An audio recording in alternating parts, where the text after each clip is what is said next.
Good morning, everybody. I am pleased to be with you again today on an important day for our university. Tomorrow we actually celebrate the 27th year of actually being Delaware State University. So it really is an exciting time for us. You know that we've been battling a few key things for the last 4 months. The first is the COVID crisis itself. I can't tell you how much I have appreciated the energy, spirit, work, and effort of all of you with respect to making sure that our campus is safe, our academic continuity is strong, and we're maintaining essential operations. Second, we've been battling systemic racism, which is not a new battle for our country. And Delaware State, again, has stepped up. I am pleased to have the opportunity to represent you on many of those matters, but I can tell you what's been most pleasing to me is seeing students in Delaware and across the country from Delaware State University standing up for the notion that Black lives do in fact matter. I was talking with our SGA just yesterday about their opportunities and desires to really build more movement on campus in the fall. And I told them that I want that to be student driven and supported by leadership and administration. So you'll see more of that as well. And then obviously, we've been working very aggressively on the fall 2020 planning. Let me say a few things about that. You've heard me say that today, June 30, we would announce our reopening plan. Instead, what I'm going to do today is give you a sense of what that reopening plan will look like. I am joined by Lucretia Moultrie, our Chief Enterprise Risk Officer, and our Provost, Dr. Sandra DeLauder, who will also give you some elements of that plan. Why am I delaying?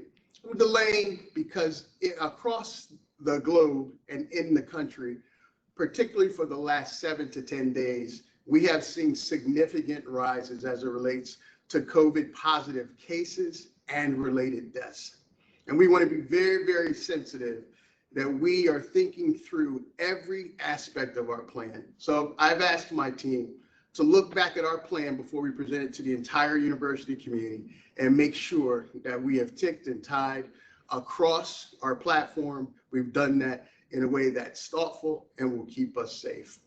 Having said that, I will give you some elements of it because I know you're all anticipating that. I'm particularly eager to talk with our students and their parents about that, particularly those who will be first-time freshmen here at Delaware State University. Before I do that, I do want to say a few things. It's important that you know that Delaware State is really setting some standards with respect to how we are working every day, particularly for our faculty and staff. Our ability to be virtual, work remotely, and do things much more efficiently and effectively is at an all-time high now. And what I don't want to do is go back to what we might call normal when we know that we've gained significant progress in some key areas.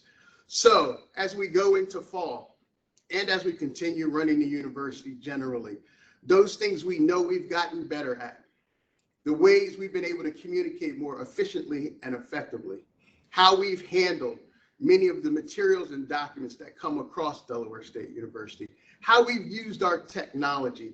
I do not want to lose sight of any of those opportunities. That's what makes us a good institution and a better university every day. So if you go to the first slide, you'll see here, fall 2020, parents, students, our intention is to bring back as many students to campus as is safely possible. I'm going to say that again, as is safely possible. I've talked to my team. You'll see in our plan next week that we are expecting a quote unquote normal return, which is to say that we will continue to start on the date that we have already outlined. Dr. DeLauder will talk a little bit about how that will look from an instruction perspective. We will likely cut out many of the breaks that we normally have during the fall.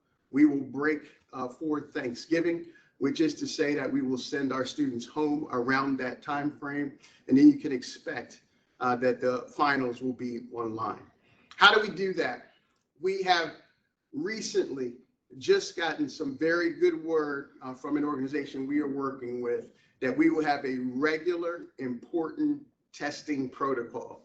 What you all have heard across the country is that testing is the key to all of this. And if you have testing regularly, and for students, know that we want you to get tested before you come to campus, and you will get tested when you come to campus, and you will get tested regularly while you're on campus. That is key to making sure that we are keeping you safe. Now, to be clear, will some folks test positive? We very much believe that that will happen, and we're making the right accommodations to make sure that those who do test positive are put in a safe and healthy environment.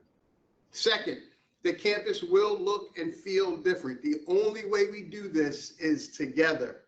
Let me say that again. The only way we do this is together. So when we say things like wearing masks in public is mandatory, that's exactly what we mean. That's less about you, the person who is wearing the mask, and more about others you are protecting in wearing that mask. So you will see next week that there will be many protocols in place that will be first priority business for us to be on campus successfully.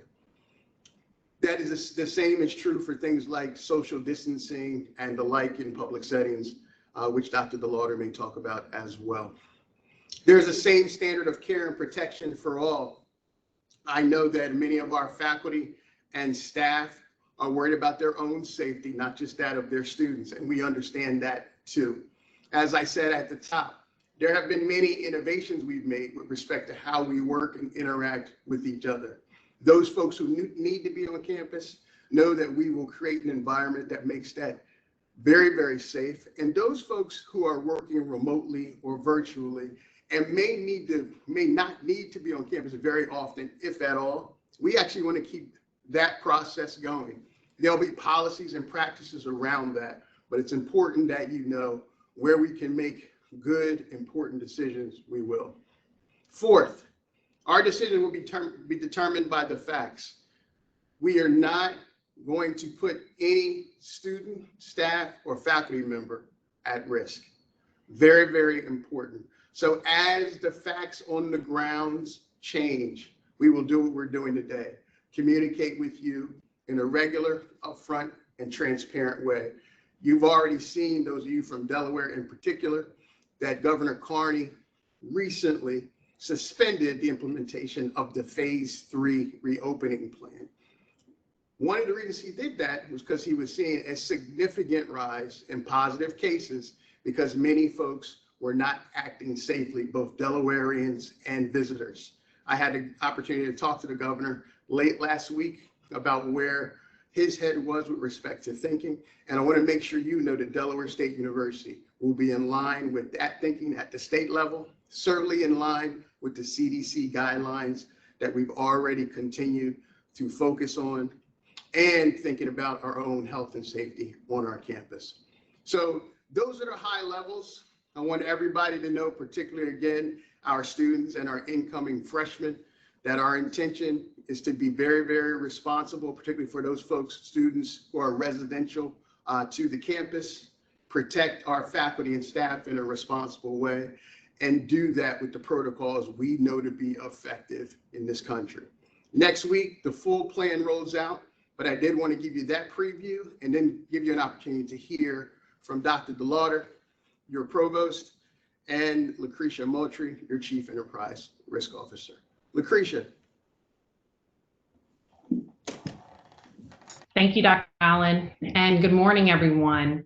So I join you today to provide you with an update related to some things that Dr. Allen has already touched on, what we're seeing on a national and local level. What we know is that we've all watched the progression of this situation to date, beginning in January, the first reported cases in the US, through March, where we saw states implement stay-at-home orders, which lasted for weeks and even months. And as the safety strategies proved effective and testing became more accessible, state officials began to transition into lifting certain restrictions and allowing the public to resume certain activities and businesses to begin their operations again. However, what we've seen as of late is that dozens of states have experienced setbacks in their plans to reopen as COVID continues to spread throughout communities. As a nation, sadly, the US leads the world in cases and deaths. More than 125,000 people have died from COVID in the US, and 2.5 million have been infected. This is particularly remarkable because the US only accounts for 4% of the world's population, yet 25% of its cases. So let's talk a little bit about what this looks like in Delaware. So the statistics are clear. We've had just over 11,000 positive cases in Delaware and just over 500 deaths. The goal has been consistent throughout to flatten the curve. I know you've all heard the term, but if you look at the charts, Delaware's curve is not flattening. There's a positive slope or increase in positives. Moreover, what you'll also see in the chart that says rate of cases by age is that the age groups of 18 through 34 and 35 through 49 account for the highest rates of positive cases in the state of Delaware.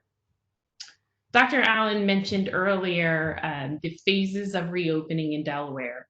On June 15th, we started the phase 2 of reopening, and what that's allowed us to do is engage in expanded activities, including gatherings in parks and recreation facilities up to a certain number of people, also to allow certain indoor gatherings with capacity limitations. So those of you who reside in Delaware or visit Delaware have noticed that our businesses are operating at about a 60% occupancy in various business sectors, including hotels, restaurants, casinos, retailers, community pools, personal healthcare services, and as well as our sports and recreational activities. State and local leaders across the country are now grappling with the issue on how to control the spread again. Leaders believe that the rise in cases is in part driven by the gatherings, both in homes and in public places. And some experts believe that these are the perfect breeding grounds for COVID. We've all seen on the news and even social media feeds or potentially our own personal observations that we see with the reopening of activities and businesses, people have sort of slipped back into falling into their old ways, being in social settings without wearing their face coverings, not social distancing. And we know these two steps, wearing face coverings and social distancing, to be the easiest ways to ensure the health and safety of ourselves and others. So I don't recap this information to make anyone unnecessarily fearful. I do it to emphasize the importance of our constant obligation to do two things. Next slide, please. First and foremost, stay informed. And second, we all have to conduct ourselves safely and in line with the clear guidance that we have from our federal, state, and local government and agencies.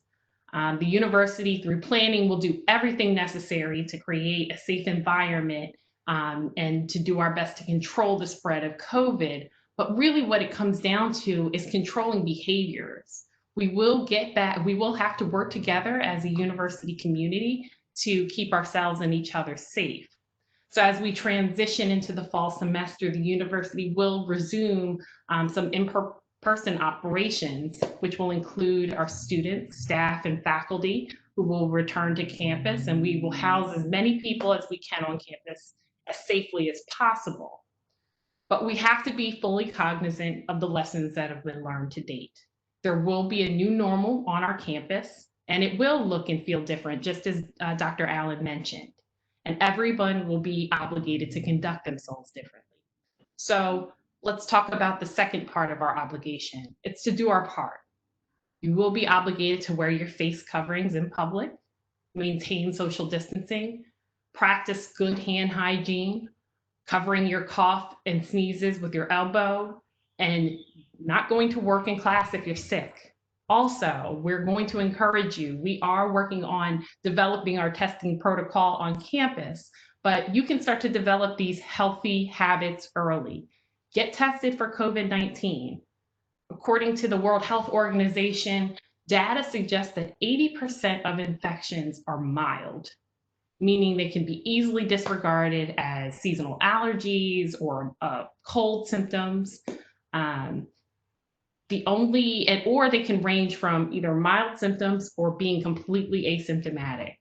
Only 15% are considered to be severe infections, and only 5% are critical infections. So it's important to get tested, even if you're not exhibiting symptoms.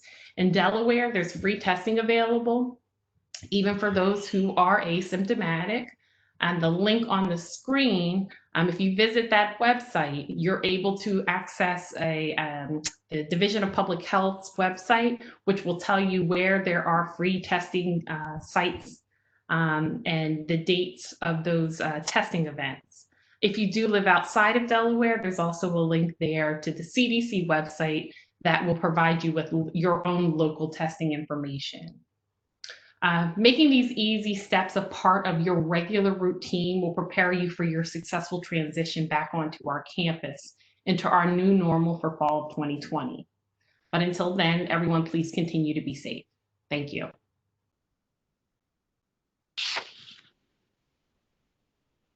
Good morning. So I'm going to briefly go over recommendations from our Crisis Management Teaching Research Subgroup. Those members were comprised of our chair of our Faculty Senate, several of our research administrators, our university registrar, department chairs, and our director, assistant dean, for our School of Graduate Adult and Extended Studies. And again, they manage online and remote learning.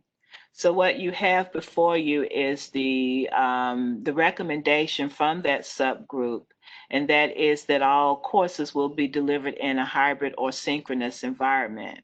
You have here a table representing all of our departments and the list of courses that will be offered.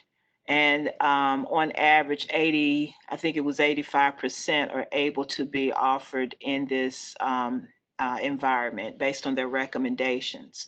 The few exceptions, you will see nursing, for example, their clinical courses have to be approved by the Department of Nursing before they can offer them in this hybrid format.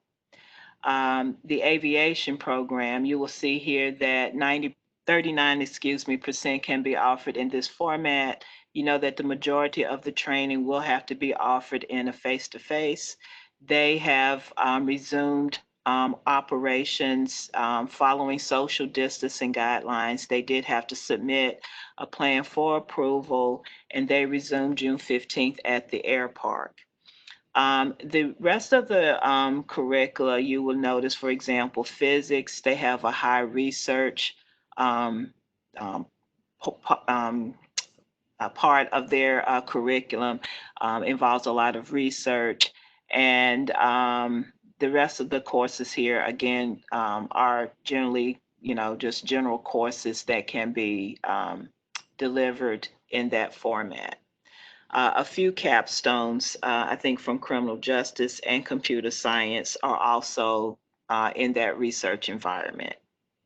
Next slide, please.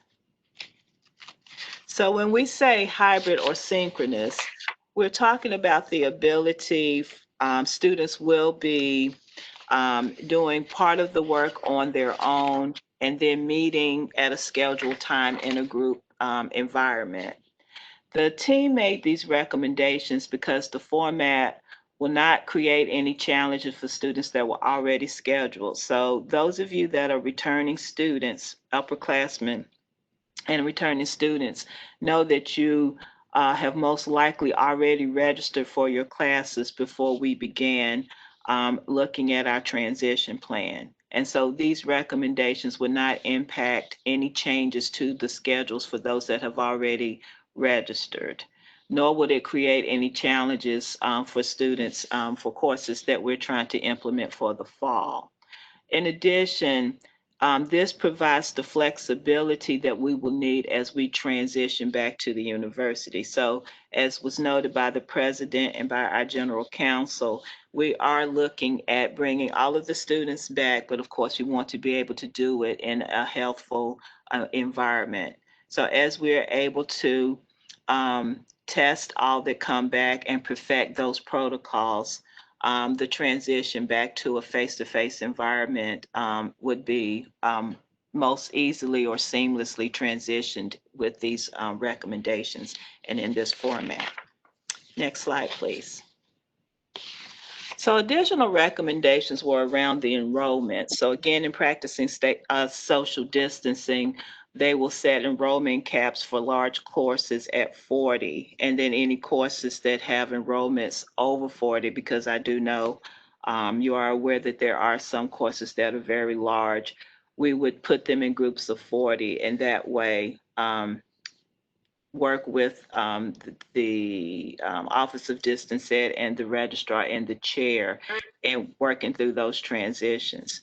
If you're grouping in groups of 40, then again, the groups that will be called in for the synchronous or hybrid face-to-face, so to speak, with your instructor, those would be managed in those groups. This again would not put any financial strain on the university with those course adjustments or processes and trying to change out the schedule. So again, once we began looking at the transition, we did not want to disrupt normal operations or courses that had already been scheduled.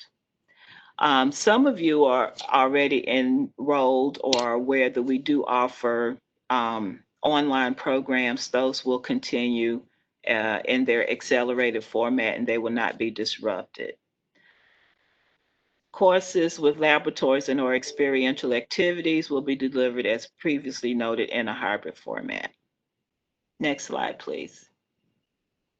So there were several recommendations for research. We do have faculty that continue to conduct research here at the university and have done so since we transitioned.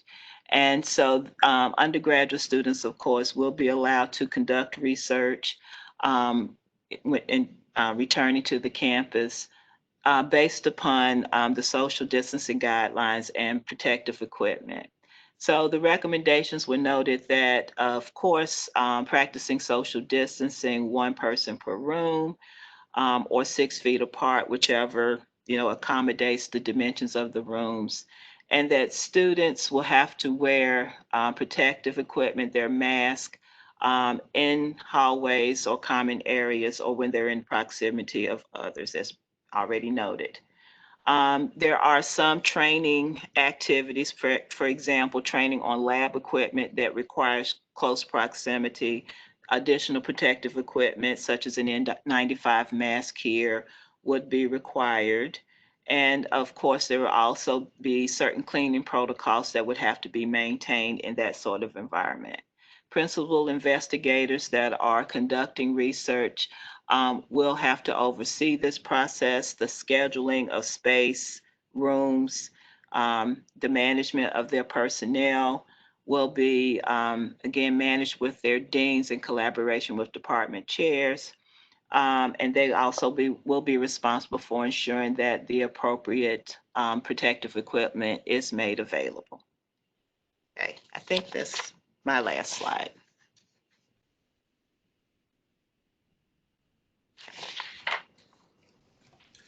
Thank you, Dr. DeLauder. Thank you, Lucretia. I appreciate that. I hope that gave some sense of where we're headed for the fall. Again, you'll see the full plan next week. You'll also see some very, very specific measures as it relates to residential learning and living, which I know you're all sensitive to. Certainly, we are as well. What it looks like with respect to public access for the university as Delaware's only state university, and then how we'll proceed interacting one with another. So again, you'll see that full plan next Tuesday, and then we will put it on the landing page on the website for your liberal review and use. I would encourage every stakeholder group to look through that plan in detail, but specifically those students who will be residing on campus. As I said, I spent some time with the Student Government Association yesterday, and I told them key to our success will actually be the peer-to-peer accountability. And I think that starts with our students. They are up for that challenge, by the way, which I'm very excited about. Darryl, we want to go to a few questions and then we'll end with a great video. Yes, sir.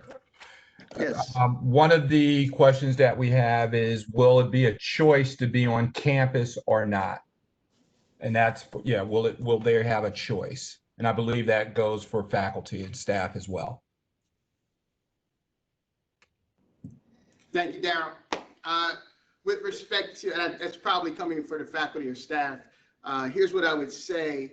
You need to think this way, particularly if you are already working remotely and can do your job remotely. One of the things I'm going to make available to the team is the opportunity to continue to do that. Let me just say that again. We've been working for 4 months. 95% of our team has been working remotely, and I think we've been at an all-time high as it relates to efficiency. So if it does not require you to be on campus, and we have some sign off from your supervisor, then we're asking you to work remotely. For some of our faculty in particular, you heard Dr. DeLauder talk about the hybrid synchronous nature of our learning environment.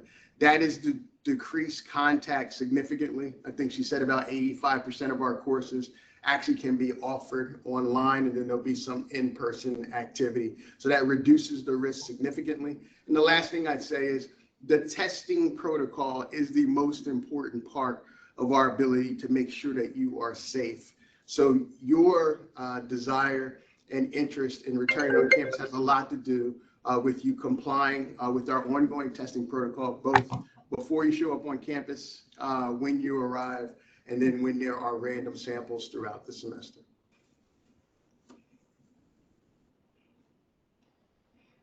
Can we have the option to choose if we wish to do all of our classes online? It probably is the case that would be true, unless there is in fact some in-person requirements. Dr. DeLauder, I know, will speak to this, but some classes require labs, as you know. We're trying to create those opportunities. But Dr. DeLauder, you want to speak more specifically to that question? So yes, what I will note here is that we have programs that are designated as online. So they're formally seen as online. Our accreditors recognize them as online programs. What we offered in the spring and what we are offering in the fall are what we're calling synchronous or remote or virtual course deliveries, okay? And what that means is, again, that there will be some common times where you will join your classmates, either in a virtual or face-to-face environment, and then there will be other times where you will be given assignments. So when we return, we'll say, to normal operations, I put that in quotation marks, that hybrid format will continue, I would say, through the fall semester, okay? If you want to select a formally online program, that you do have that opportunity, and we do have courses that are designated as online when you register. Thank you, Madam Provost. Any other questions, Darryl? Yeah, is there an update on the status of our athletic programs as far as the conference affiliation? Oh, with respect, that's a great question. I'm glad you asked that. I feel very good about the MEAC. Let me just say that openly and directly. I think I said in my last commentary to the press that many of our senior athletic staff are involved in many of the major operations of the MEAC. We honor that rich legacy. We are a founding partner, and the president of the MEAC for the next 2 years is Dr. Charlie Wilson, who is the Associate Dean in the College of Agriculture, Science, and Technology. So you don't have to expect any changes. I know you've heard all the rumors. We've been very thoughtful about this with respect to how we affiliate, what we need from the athletic conference, particularly the MEAC, and what our go-forward path is as we move forward. If people have autoimmune diseases / disorders, will they have an option to continue class online? Of course, of course. And as I said, the number one priority here is safety, right? So we've created an environment where if safety is first, we want to make sure that we're following all the right protocols. And if there are other health concerns of staff, faculty, or students, we're making those accommodations specifically. Will fall sports still take place? At present, we are planning for fall sports. A lot of it has to do with the conference and the NCAA. We've not heard anything different at this point. In fact, in July, we will start the return of our first student athletes. That will actually be a good testing ground for us. So I encourage all the student athletes and their parents who might be listening. You are going to give us some real good opportunity to show leadership in protecting yourselves and your teammates and following all the protocols as we've outlined. Will there be housing priority? Like, is there a chance that everyone may not receive housing? Well, everyone doesn't receive housing in a normal year. So let's just say that we have capacity issues that we continue to work on at the university. So we are making some additional accommodations now. Those plans will be shared next week, but the intention is to house as many safely as possible. I can tell you that the room configurations and the air quality and ventilation in certain dormitories is part and parcel of our decision making. So just know that we are trying to make additional accommodations, but how you actually reside with your roommate may look dramatically different than it has in the past. Will students who contract the virus be isolated on campus or sent home? Will the same apply for individuals that are in contact with the sick person? We will have accommodations on campus. That is a part of our strategy as we move forward here. So they will be isolated away from others. What was the last part of your question, Darryl? I think I missed that. I'm sorry. I think that was it. That was it. Okay.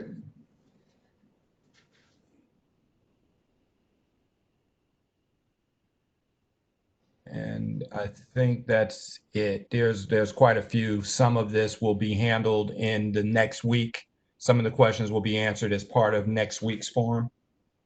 Okay, thank you, Darryl. And thank you all for asking those questions. I can tell you that asking questions is the right thing to do. None of my team minds being redundant. I think the only way that we are all consistent and helping each other is that if we're connected in the right way. I do want to remind you all, though, I am hopeful about the university and our prospects. And I know that because of what we just accomplished. Just keep that in mind, what we just accomplished. We made ourselves better. We cared about each other in a much tighter way because we had to, and we're preparing for the future. I've gone over these things many times, but just remember 1,447 courses transitioned to online, 5 days. It's a real tribute to Dr. DeLauder, the deans, the chairs, and all the faculty here at the university. Raised $1 million in student emergency relief fund from private sources around this country, 78% of whom were alumni. One of the very few institutions that were able to raise that kind of support from the community because we cared. Continuing to have a significant foothold as it relates to online learning. Why? Because 2 years ago, we made the decision to give every incoming freshman an iPad or a MacBook Pro. So while many of our sister institutions struggled, we had at least a head start. Commencement, I still say, the best virtual commencement this year with an outpouring of support and love that really exposed the university significantly. Research. Many universities closed down their research capability. We did not. In so doing, we raised about $7 million in additional research through the crisis. And now we've been able to respond to the social issues of the day with the same heart, intellect, and compassion for each other. So I am very proud of what the university has done, and I know that that foundation will set us up for the future. Let me end this way. There are two twins that just graduated from high school, one of which is coming to Delaware State University. The first twin is a valedictorian in her school. Her sister is a salutatorian. They were just featured on MSNBC's Tamron Hall show. And I just want to give you a sense, these are the White sisters, Aaliyah and Kalia. I just want to give you a sense of the quality of the students that we continue to attract at the most diverse contemporary HBCU in America. Roll the tape. Well, welcome back. As we like to say on the show, everyone's got a story. So let's talk about it. And a lot of stories that we've been sharing, I bet some of you on even social media, graduations, okay, kindergarten, and that does count, absolutely. Middle school to high school to college, these milestone moments. Well, our next guests are just inspiring. They are twin sisters from Delaware who suffered an unimaginable loss last year when they lost their mother. And even carrying that weight, they pushed through, graduating #1 and #2 in their senior class. The valedictorian, Kalia, is headed to Delaware State University. Her sister, Alia, the salutatorian, is headed to the University of Pennsylvania. And yes, because they're twins, they have to keep it together somehow. They are both majoring in pre-med. The White sisters join us from their home in Newcastle, Delaware. Congratulations, ladies. I am so happy for you. Just thinking about what you've overcome and how you've been able to persevere. Alia, how do you describe it? How do you feel right now? I guess is the simple way to ask it. Yeah, I'm just really excited. Like, we always knew this day was coming, but the fact that it's actually here and we actually graduated, it's just really exciting, and that we get to share it together and like be able to experience these accomplishments together all the time. It's just amazing. Kalia, knowing that your mother is not here with you, how do you reconcile that, knowing everything that she poured into you, knowing she's watching, but the actual day-to-day moments you won't be able to share with her? How do you, what's your advice for people who even see this and maybe going through some kind of loss similar? So I know that my mom was always my biggest fan, so I always just hear her in my head cheering me on and just supporting me because because of her strength, I'm able to like accomplish anything and just stay focused on all my goals. So I just encourage people to just keep going and just believe in yourself, honestly. I love the shirt you're wearing. Nothing can stop me, with the mask on. So you're not only just beautiful, you're smart, and we know that from, I can't even say valedictorian and salutatorian, so that shows you I wouldn't have qualified. But I've got to ask you, what will it be like for you to separate next year and spend a great amount of time apart for the first time? How are you preparing for that? Yeah, we think about this all the time because we get so many questions about it. And honestly, we both just say, like, we don't think it really set in yet that we're going to be separated since we haven't, like, left yet. So I think, like, the thing we're going to rely on is definitely FaceTime. And we're not too far apart, and we're drivers now. So we will be able to travel and see each other and just tell each other everything. Yeah. I love it. Listen, ain't no mountain high enough to keep me from you. And that's it. We can get in the car and see each other in no time. Right? Right? Well, listen, I'm so happy for both of you. As I said, you know, the love that was poured into you will live forever. And I'm just celebrating where you are and celebrating with your family who will support you along the way. So congratulations, ladies. I'm just so happy for you. Thank you so much. Good luck. Everybody, that's why we say, whether you are an alumni, a student, a staff, a faculty member, a funder, a person who just loves Delaware State University, that's why it all matters. We'll see you next week. Take care and be safe.